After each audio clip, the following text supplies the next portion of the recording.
Bouchard, avant d'aller dans tous les travaux qui vont se faire à Sainte-Anne, j'aimerais que vous me fassiez un petit portrait rapide, le nombre d'habitants que vous avez à Sainte-Anne-de-Beaupré, les attractions principales de ce côté-là. OK.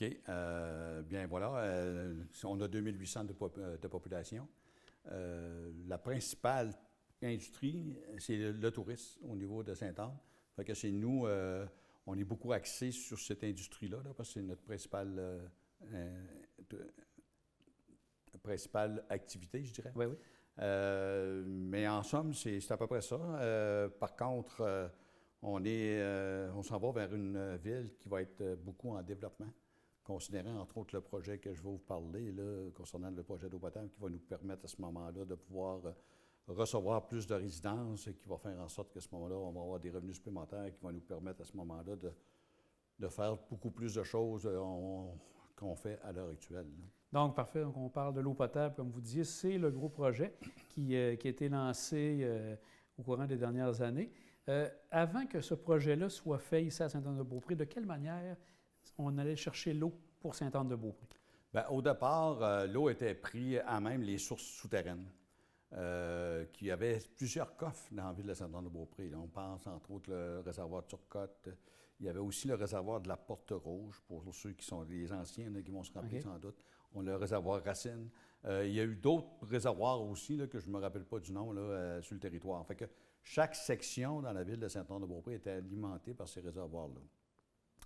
Maintenant, avec les nouvelles normes environnementales, bien, c'était plus difficile de pouvoir garder ce type d'alimentation-là, parce que, dans un premier temps, il était requestionné, parce qu'on sait très bien que les eaux souterraines, parfois, sont influencées par l'eau de surface, dans certains cas. Alors, ça devient plus problématique. C'est pour cette raison que là, la ville de Sainte-Anne, aussi, de par sa capacité de production, ça lui empêchait aussi de faire son développement. Donc, dans le passé, les conseils de ville en place, on travaillait fort pour essayer de bâtir un projet d'usine d'eau potable qui fait en sorte que là, on va prendre une eau qui est de qualité, mais qui est quand même, qu'il faut qu'elle soit traitée. L'usine, à ce moment-là, va pouvoir identifier toutes les bactéries qu'il pourrait y avoir, s'il y en a, ou quoi que ce soit, puis ça va être filtré. Ce qui veut dire que lorsque ça va sortir de cette usine-là, on va être assuré d'avoir une eau de qualité, là, puis en quantité aussi.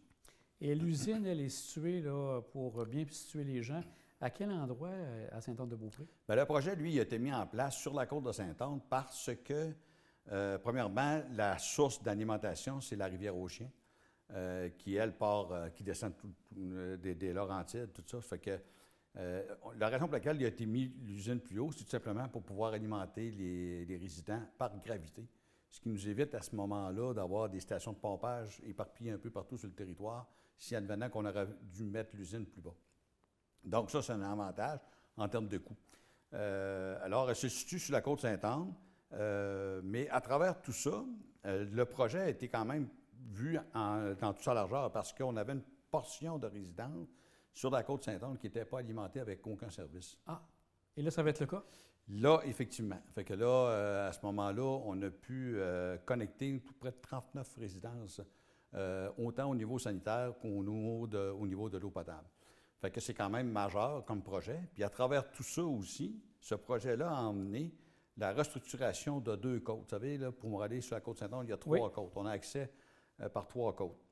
Il y en avait 2 qui étaient vraiment désuets. Il fallait absolument faire des travaux majeurs pour pouvoir les restaurer.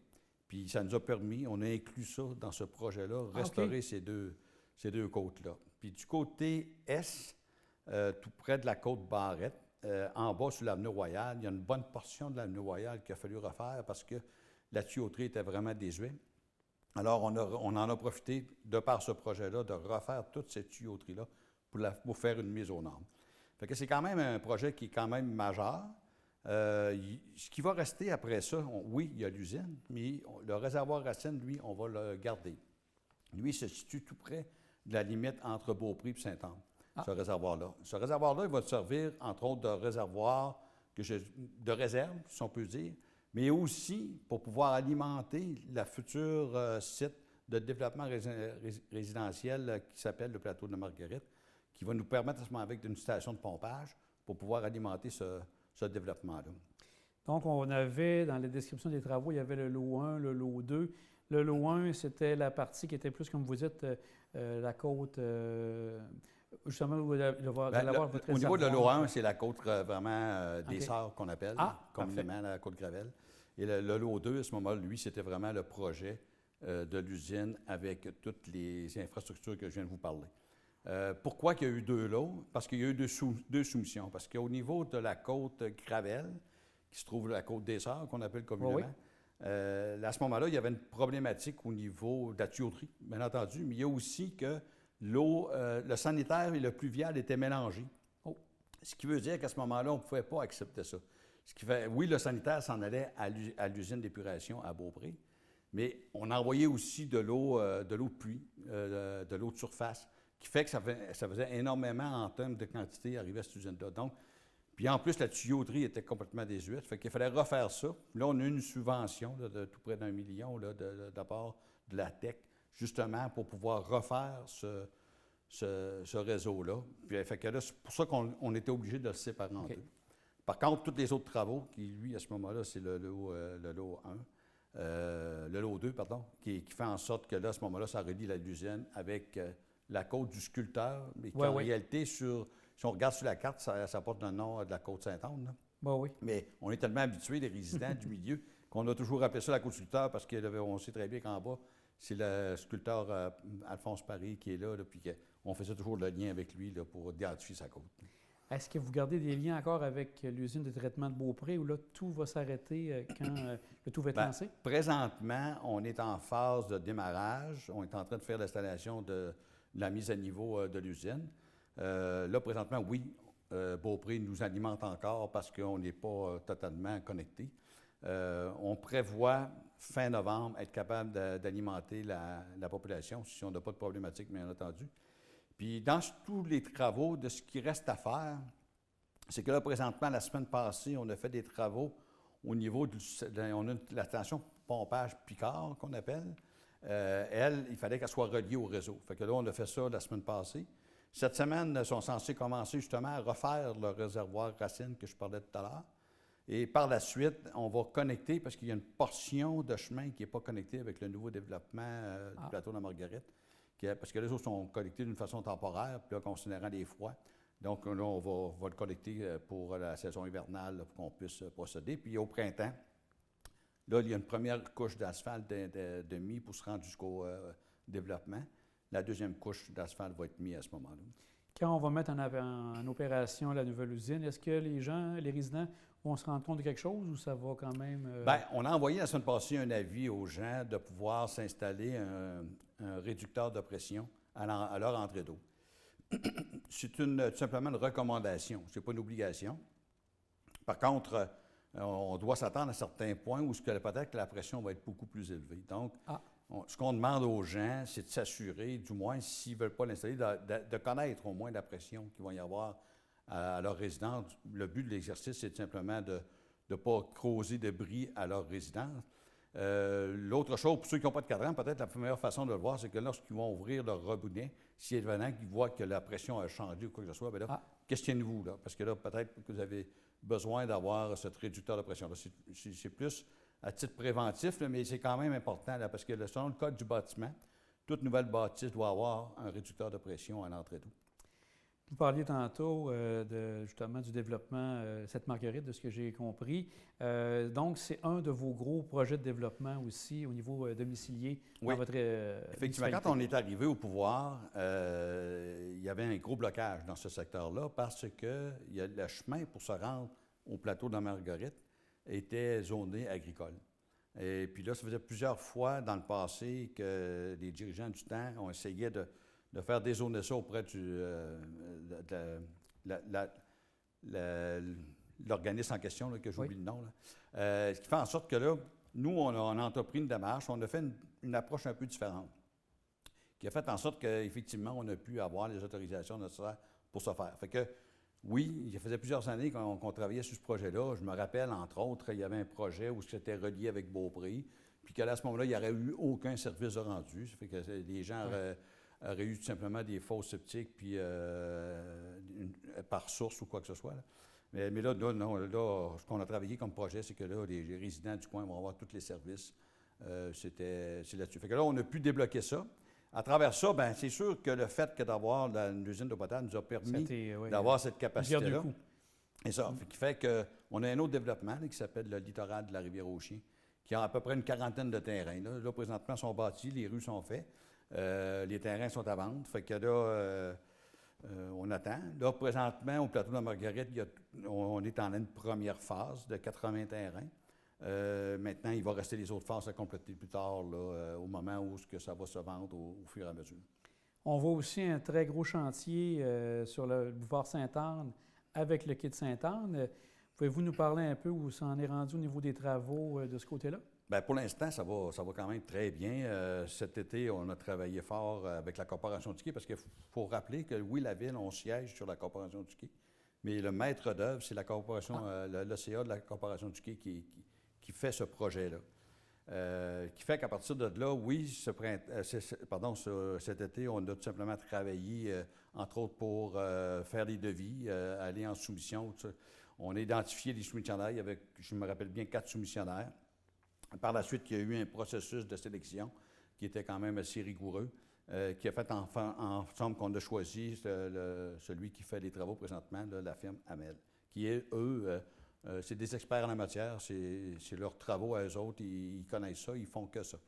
Fait que là, ce qui m'étonne même, probablement que les citoyens ont dû le voir, avec la pluie, des mauvais temps, eux, ça ne les a pas arrêtés. Ils ont continué à travailler et tout ça.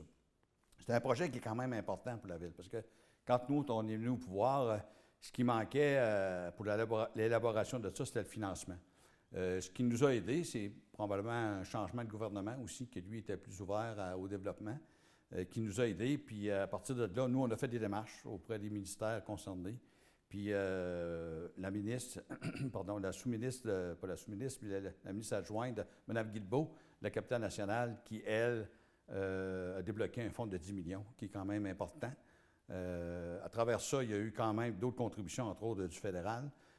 Aussi des caisses populaires, des jardins qui ont débloqué un montant de 500 000 $. C'est quand même important comme tel aussi. Alors, tout ça, là, on a pu avoir aussi tout cet argent-là, entre autres, vers le milieu versus le fonds éolien, où il y a eu un 3 millions aussi qui a été débloqué pour ce. Excusez, 3 millions, je vous dis, c'est 750 000. Je me mélange un peu les chiffres, mais parce que là, de ce temps-ci, ça va vite dans les travaux. Là. Je comprends. Mais c'est ça. Là, ça se déroule bien. Ça, ce qu'on espère aussi, c'est qu'on va travailler aussi pour revitaliser le centre-ville comme tel.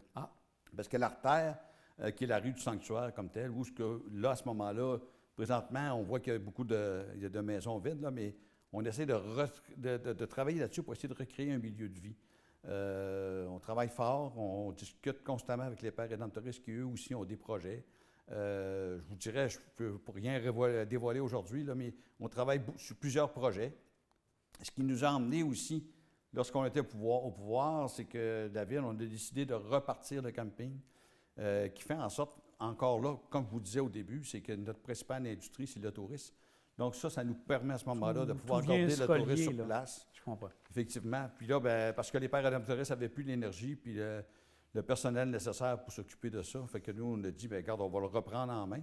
Puis on l'opère. Puis à travers tout ça, ça nous a donné aussi l'opportunité d'emmener des événements. Entre autres, Rythme et Papilles, qui est là depuis plusieurs années. Mais en plus, l'événement Rodéo, qui lui, à ce moment-là, a pu faire des estrades avec faire un spectacle qui est quand même très, très, très important. Là, cette année, il y avait des projets, bien entendu, mais concernant le COVID, bien là, tout a été mis sur pause. Mais encore ce matin, j'ai rencontré M. Boucher, là, puis il y a beaucoup de projets là, pour l'an prochain. L'an prochain, là, on travaille là-dessus. Fait que l'esprit de tout ça, c'est d'essayer d'emmener autant la population locale, autant le tourisme, dans un milieu où il va y avoir du divertissement, où les gens vont pouvoir s'asseoir ensemble, faire du social, pour en faire, en fin de compte, un milieu de vie. Fait que c'est un peu l'objectif qu'on s'est donné. Maintenant, on essaye de voir avec, entre autres, la COVID, qui ne nous aide pas de ce temps-ci, qui nous a mis en pause. Mais par contre, les idées continuent à fonctionner, puis on espère réussir dans les prochaines années à recréer un peu ce centre-ville-là qu'on a un peu perdu. Là. Est-ce que de votre côté, vous souhaitez solliciter un autre mandat à Sainte-Anne-de-Beaupré? Bien, pour ma part, oui. Pourquoi? Parce que j'ai encore beaucoup de projets. Parce que oui, au départ, quand je me suis engagé là-dedans, j'avais des projets. Maintenant, il y a des projets qu'on a réussi à faire, mais il y en a d'autres qui sont encore en attente. Entre autres, la revitalisation du centre-ville, oui, il a été débuté, mais on n'est pas rendu où ce que j'aimerais être. Fait que, à travers tout ça, ben oui, effectivement, parce que qu'on le veuille pas, la construction du projet d'eau potable nous a pris énormément de temps, qui fait qu'à partir de là, ben là, on va mettre nos énergies vraiment là, pour essayer de créer un milieu intéressant, tout ça. Puis il y a beaucoup d'autres projets aussi qui s'en viennent, dans lesquels on travaille. Fait que là, j'aimerais en faire, demander à la population de me refaire confiance encore un autre 4 ans là, pour que je puisse accomplir ce que j'aimerais accomplir. Pour ce qui est des conseillers, ben, je vais faire une rencontre au début de l'année pour voir un peu c'est quoi leur intention. Mais ce que je peux dire, quand même, jusqu'à maintenant, puis pour l'avoir validé auprès d'eux, on travaille bien ensemble. On est. Parce qu'il ne faut pas l'oublier, lors de la dernière élection, c'était partagé. On avait un peu des deux équipes, mais on a appris à travailler ensemble, puis je pense qu'on a du plaisir. On a du plaisir à travailler ensemble, ça, c'est bien important pour moi. Fait que c'est certain qu'au début de l'année, je vais les interpeller pour savoir c'est quoi leur intention. Puis après ça, on avisera la population de ce qu'il y en est. Mais pour ma part, oui, j'ai encore l'intention de me représenter. Merci beaucoup, M. Bouchard. C'était très intéressant. Ça fait plaisir. Merci.